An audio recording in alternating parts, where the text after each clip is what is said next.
Hey guys, hi. So in the last lectures we have been talking about कि कैसे systemic approach होता है, कैसे रिडक्शनिस्ट अप्रोच होता है, कैसे हम किसी भी कॉम्प्लेक्स फिनोमेना को एक बहुत ही सिंपल स्केल पे समझ सकते हैं। फिर हमने देखा कि एनिमल किंगडम में वैरायटी ऑफ ब्रीदिंग स्ट्रक्चर्स बने हैं और अब हम स्टार्ट करने वाले हैं human respiratory system.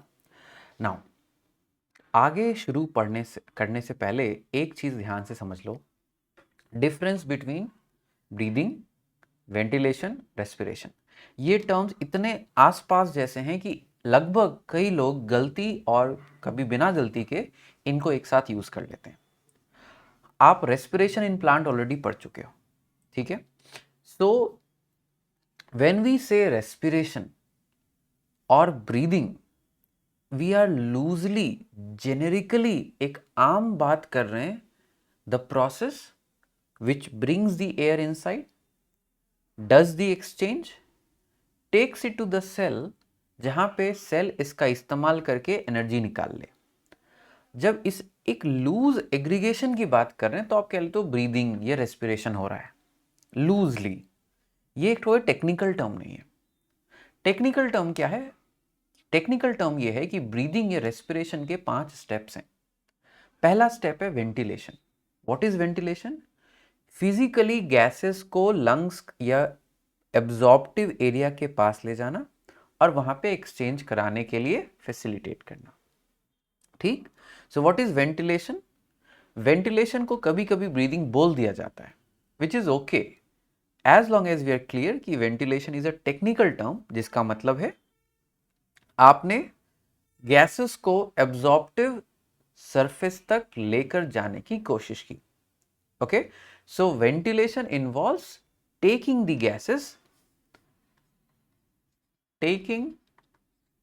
the gases for exchange of oxygen and CO2 with the environment।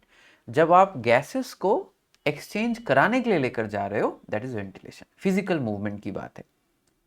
अब जब आप एब्जॉर्प्टिव सरफेस तक चले गए, तब उस एब्जॉर्प्टिव सरफेस पे आप चाहोगे कि ऑक्सीजन दे दो, कार्बन डाइऑक्साइड ले लो। देखो, जब बॉडी मेटाबॉलिज्म करता है तो ऑक्सीजन कंज्यूम करता है, CO2 रिलीज करता है। ये CO2 रिलीज और ऑक्सीजन कंजम्पशन ब्लड के माध्यम से हो रहा है। आपके बॉडी के सेल्स इनडायरेक्टली ब्लड से एक्सपोज हैं, इनडायरेक्टली, ठीक है। हम क्लोज सर्कुलेटरी स्पीशीज हैं तो डायरेक्टली नहीं, इनडायरेक्टली।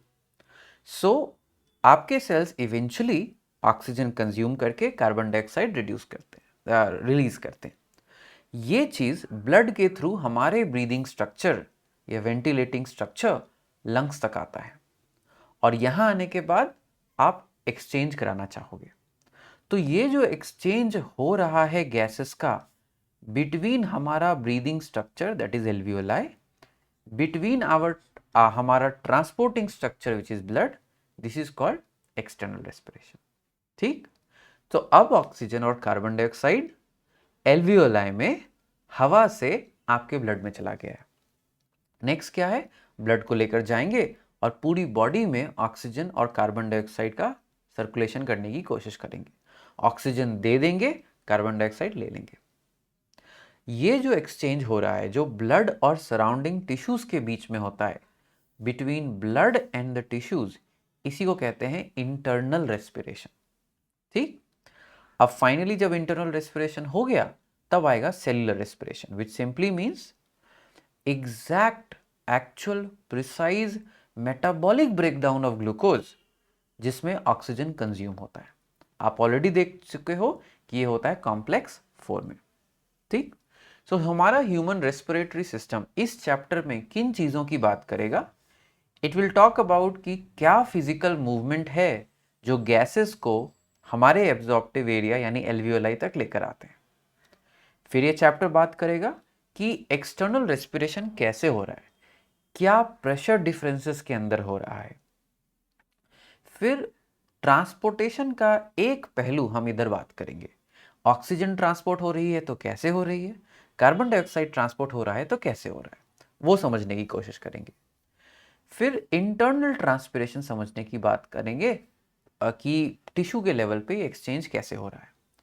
सेलुलर रेस्पिरेशन हम नहीं बात करने वाले हैं क्योंकि वो हम ऑलरेडी पढ़ चुके हैं। ठीक है, चलो नाउ ह्यूमन रेस्पिरेटरी सिस्टम एक ब्लाइंड सैक की तरह है। ह्यूमन एलिमेंट्री कनाल या ह्यूमन डिजेस्टिव सिस्टम को आप कह सकते हो वो ट्यूब की तरह है, एक ओपनिंग है और एक क्लोजिंग है। ह्यूमन रेस्पिरेटरी सिस्टम एक ब्लाइंड सैक की तरह है। सो एक ओपनिंग होनी चाहिए, एक ट्यूब होनी चाहिए एंड एट द एंड एक ब्लाइंड सैक होनी चाहिए। This is the general idea of our respiratory system. ये जो ब्लाइंड सैक है, यहाँ पे डीऑक्सीजनेटेड ब्लड को लाया जाएगा और ये डीऑक्सीजनेटेड ब्लड ऑक्सीजन अब्सॉर्ब करके इसे कैरी करेगी। This is the general idea. अब ह्यूमन रेस्पिरेटरी सिस्टम के कौन कौन से कंपोनेंट्स हैं? नोज, फेरिंग्स, विंड पाइप या ट्रेकिया, लेरिंग्स एंड लंग्स। हमें एक एक करके सब के बारे में थोड़ा डिटेल में पढ़ना है। और मेजर ऑर्गन जो एक्चुअली ब्रीथ करता है वो क्या है? वो आपका लंग्स है। लंग्स कहाँ होगा? Thoracic cavity. थोरैसिक कैविटी बोले तो चेस्ट कैविटी।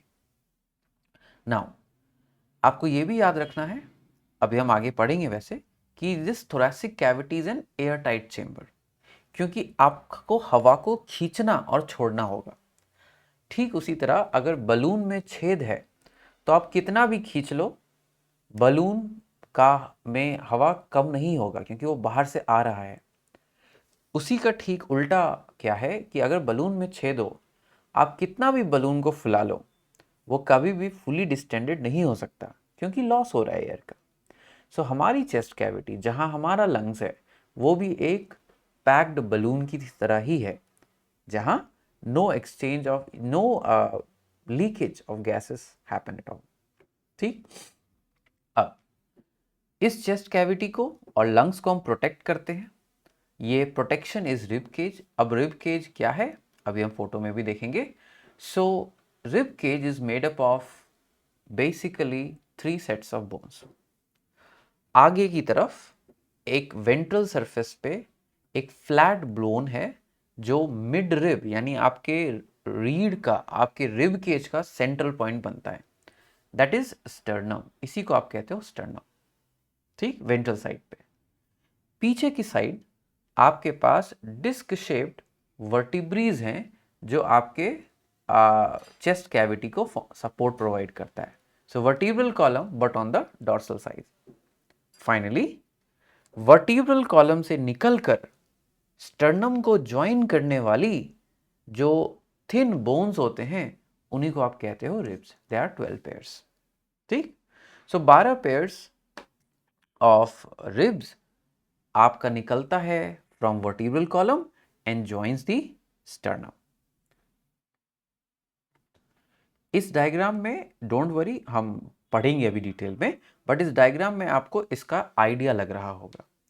अब यहाँ पे आप क्या क्लियरली देख सकते हो कि सेंटर में there is the lungs, the actual breathing structure, और साइड व्यू आपको दिख रहा होगा। ये जो साइड व्यू है these are muscles and bones. ठीक, जो येलो येलो है those are the bones, bone के बीच में है मसल्स।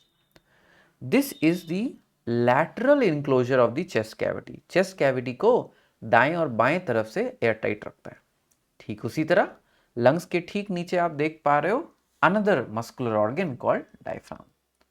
पीछे की तरफ इसमें इस पिक्चर में नहीं देख पा रहे हो, and that would be the vertebral column. I will try to show you people the structure from locomotion वाला चैप्टर, क्योंकि वो चैप्टर भी तो आपको पढ़ना ही है बाद में। तो लोकोमोशन वाले चैप्टर में इसका एक थोड़ा बेटर डायग्राम है, तो आप यहाँ क्लियरली आइडेंटिफाई कर सकते हो स्टर्नम।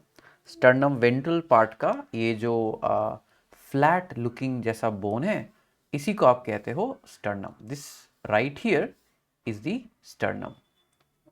और इस स्टर्नम आप पीछे साइड नहीं देख सकते, बट ये जो येलो येलो बोन्स हैं यही वर्टिब्री है। और कुछ बोन्स आपको दिख पा रहे होंगे साइड पे हैं, जो स्टर्नम से निकल के वर्टिब्रल कॉलम कह लीजिए उधर अटैच हो रहे हैं। यहाँ पे एक बात ज़रूरी है समझना कितने रिब्स हैं हमारे पास? स्टर्नम तो एक बोन है, पीछे वर्टिब्री भी बहुत सारे वर्टिब्रीज होते हैं, 33 वर्टिब्रीज टोटल हो सकते हैं, एडल्ट्स में कम हो जाते हैं, बट आपके रिब्स का काउंट बहुत इंपॉर्टेंट है यहाँ पे। अब देखिए पेयर नंबर 1 2 3 4 5 6 एंड 7, ये जो 7 पेयर ऑफ रिब्स मैंने आइडेंटिफाई किए हैं, जो दोनों साइड लेफ्ट और राइट साइड है, ये डायरेक्टली आके स्टर्नम को ज्वाइन करते हैं, तो इसी को कहते हैं 7 pair of true ribs. Okay, ये जो ज्वाइनिंग है ये एक special group of cartilage, hyaline cartilage से हो रहा है। अब इसके नीचे अगर आप देखो 8th पेयर, 9th पेयर और 10th पेयर, 8th 9th और 10th पेयर डायरेक्टली स्टर्नम से ज्वाइन नहीं हो रहे, वो कहाँ ज्वाइन हो रहे हैं? वो 7th पेयर के कार्टिलेज पे ज्वाइन हो रहे हैं। So that is why they are called false ribs. False ribs क्यों? पीछे वर्टिब्रल कॉलम से ज्वाइंट हैं बट आगे स्टर्नम से ज्वाइंट नहीं है, रैदर 7th रिब के बेस पे कार्टिलेज से ज्वाइन कर रहे हैं। Finally there are 2 pairs of ribs 11 and 12। ये रिब्स जो हैं सिर्फ और सिर्फ वर्टिब्रल कॉलम पे ज्वाइन कर रहे हैं, ये आगे किसी भी स्ट्रक्चर से ज्वाइन नहीं कर रहे, इसलिए ये फ्लोटिंग रिब्स कहलाते हैं। So true ribs, false ribs and floating ribs, ये 3 तरह के रिब्स हैं। ओके, नाउ आपको थोड़ा थोड़ा ये याद रखना पड़ेगा। Why? Because it's very important. Now in ribs को हम नाम, ये तो ट्रू रिब्स, फॉल्स रिब्स और फ्लोटिंग रिब्स, ये तो है ही नाम, इनके अलावा आप उनको कुछ और नामों से भी जानते हो। स्टर्नोकॉन्ड्रल, वर्टिब्रोकॉन्ड्रल। नाउ स्टर्नोकॉन्ड्रल का मतलब है स्टर्नम इज इन्वॉल्व, वर्टिब्रोकॉन्ड्रल का मतलब है सिर्फ vertebral column is involve, right? तो अगर रिब्स पीछे, आगे स्टर्नम और पीछे वर्टिब्रल कॉलम में ज्वाइन कर रहे हैं तो will say they are sternochondral ribs. अगर रिब्स पीछे वर्टिब्री और आगे स्टर्नम पे ज्वाइन कर रहे हैं तो हम बोलेंगे दे आर वर्टिब्रोकॉन्ड्रल रिब्स। ठीक है, so this is what we needed to understand about the rib cage जो आपके लंग्स को प्रोटेक्ट करता है। I hope this is clear. ठीक, अब वापस जाते हैं। अब इस पिक्चर को थोड़ा ये जो स्ट्रक्चर्स अभी हमने बोले, that is starting from nose to lungs, वैसे तो हमें डिटेल में पढ़ना है हर एक स्ट्रक्चर, बट मैं चाहता हूं कि आप इस डायग्राम को एक बार देखो। हवा नाक से, नोज से अंदर आ रही है, नोज के बाद गला which is the pharynx, then the windpipe. Don't worry, हम सभी चीजों को पढ़ेंगे डिटेल में। This is the windpipe. Windpipe के बाद 2 डाइवर्शंस होंगे, 2 डाइसेक्शन होंगे, हर एक डाइसेक्शन का एक ब्रांच जाएगा आपके लंग्स में, लंग्स में वो फिर से ब्रांच बना के सबसे एंड में एक स्फेरिकल बैग सा दिखेगा जिसको हम बोलते हैं एल्वियोलाई। सो जो रेस्पिरेटरी अब वेंटिलेशन पाथ है, ब्रीदिंग जो पाथ है, वो आप देख सकते हो नाक से शुरू होके एल्वियोलाई तक जाती है। तो ये पूरा रास्ता है जहां वेंटिलेशन के वजह से हवा आ रहा है या जा रहा है। बट ये जो रेस्पिरेटरी सिस्टम के पार्ट्स हैं, इनको हम फंक्शनली 2 पार्ट में डिवाइड कर देते हैं, conducting zone and respiratory zone. Conducting नाम ही बता रहा है, कंडक्ट कर रहा है, चीजों को एक जगह से दूसरे जगह पहुंचा रहा है। ठीक, from nose to terminal bronchiole, nose नाक से लेके टर्मिनल ब्रोंक्यूल तक कोई गैस का एक्सचेंज नहीं हो सकता। अब आप सोचोगे टर्मिनल ब्रोंक्यूल क्या है? विंड पाइप एक एक लंग्स गया था, एक एक लंग्स में जाने के बाद उसके डिविजन्स होते हैं, उसी को हम ब्रोंकाई फिर ब्रोंक्यूल्स कहते हैं। ठीक है, ट्यूब लाइक स्ट्रक्चर्स हैं जो हवा को कैरी कर रहे हैं, सिंपल। तो ये जो टर्मिनल ब्रोंक्यूल है, यहां तक कोई गैस का एक्सचेंज पॉसिबल नहीं होता, तो इसलिए कहते हैं इसको कंडक्टिंग जोन। अब कंडक्टिंग जोन कह दिया तो इसका ये मतलब नहीं है उसका कोई रोल ही नहीं है, नहीं, वो एयर को वार्म और ह्यूमिडिफाई रखता है। क्यों? क्योंकि एट द एंड जितना सिमिलर टेम्परेचर होगा आपके लंग्स के कंपैरिजन में, बाहर से सांस ली जाने वाली हवा उतना बेहतर होगा। सो इसका काम है वार्म करना, ह्यूमिडिफाई करना, बट कोई एक्सचेंज कंडक्टिंग जोन में नहीं हो सकता। So it will check the air and make it fit for exposure to the alveoli. It will filter the air, prevent any pathogens from coming inside. ठीक? और ये filtration can happen via variety of structures. एक structures जो अभी हम आगे पढ़ने भी वाले हैं, pseudo stratified ciliated epithelium, वो भी वहाँ पे बैठी हुई है। कंडक्टिंग जोन का एक और काम है, वहाँ पे olfactory एपिथीलिया है। ऑल्फैक्टरी एपिथीलिया एक मॉडिफाइड एपिथीलियम टिश्यू है जिसके बीच में न्यूरॉन्स भी कभी कभी आते हैं और ये चीज़ों को सेंस करता है। So there is olfactory epithelium in the nose जो स्मेल सेंस कर सकता है।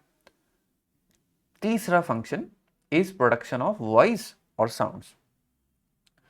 लंग्स की वजह से हवा अंदर आ रहा है, लंग्स की वजह से ही वो बाहर जा रहा है। जब हवा बाहर जा रही है तो हमारे गले में एक ऑर्गन से टकराती है जिस इज कॉल्ड लेरिंग्स। ऑर्गन इसी लेरिंग्स के अंदर आपके लिगामेंट्स हैं, वोकल कॉर्ड्स, और वही वोकल कॉर्ड्स जब वाइब्रेट करते हैं तो आवाज़ निकलती है।